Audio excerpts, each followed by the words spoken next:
Сәлем достар, сіздермен бірге Лаура. Бүгін мен сіздерге осындай өте керемет болып шығатын, ажурный болып шығатын, осындай небәрі бір ғана стакан сумен жасалатын блинчиктің рецептісімен бөлісетін боламын.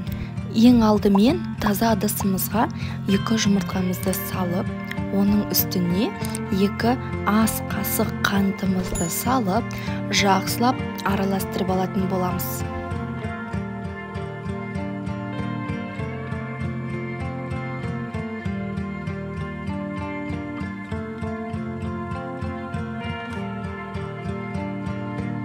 Бөлме температурасындағы суымызды құямыз оның үстіне. Одан кейін біркелкі болғанша жақсылап араластырып, ұнымызды 2 немесе 3 бөлікке бөліп салатын боламыз. Бұда да бізде ешқандай түйіршік қылмау қажет, барынша түйіршік қалдырмай жақсылап араластыратын боламыз.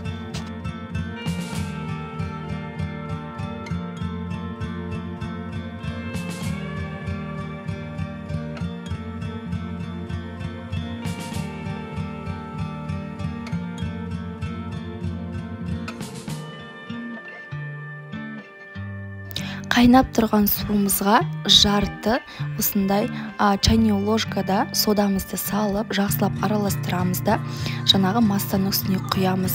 Бұл жерде бізде су қайнап тұрғаннан кейін соданың дәмі шықпайды, ол жағынан уайымдамасаңыздар болады. Көріп тұрғандарыңыздай, бізде осындай біркелкі масса шығады.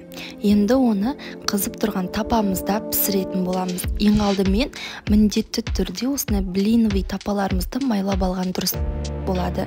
Себебі көптен бері пісірілмегеннен кейін жабыс қалуы мүмкін.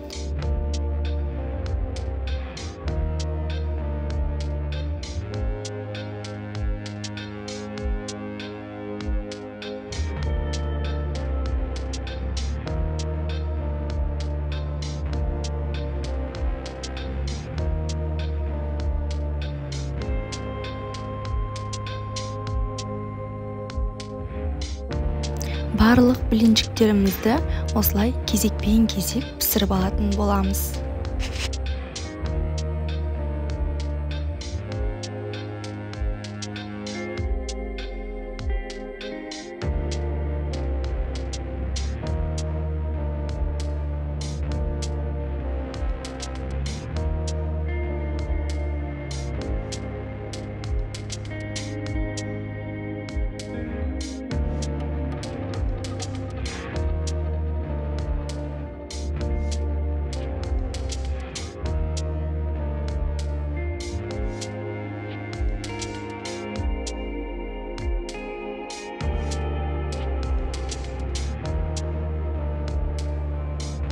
Біздің блинчиктеріміз дайын, қараңыздар қандай күшті, ешқандай жыртылу жоқ, қатып қалу жоқ, өте керемет болып шығады. Сіздер де міндетті түрде жасап көріңіздер.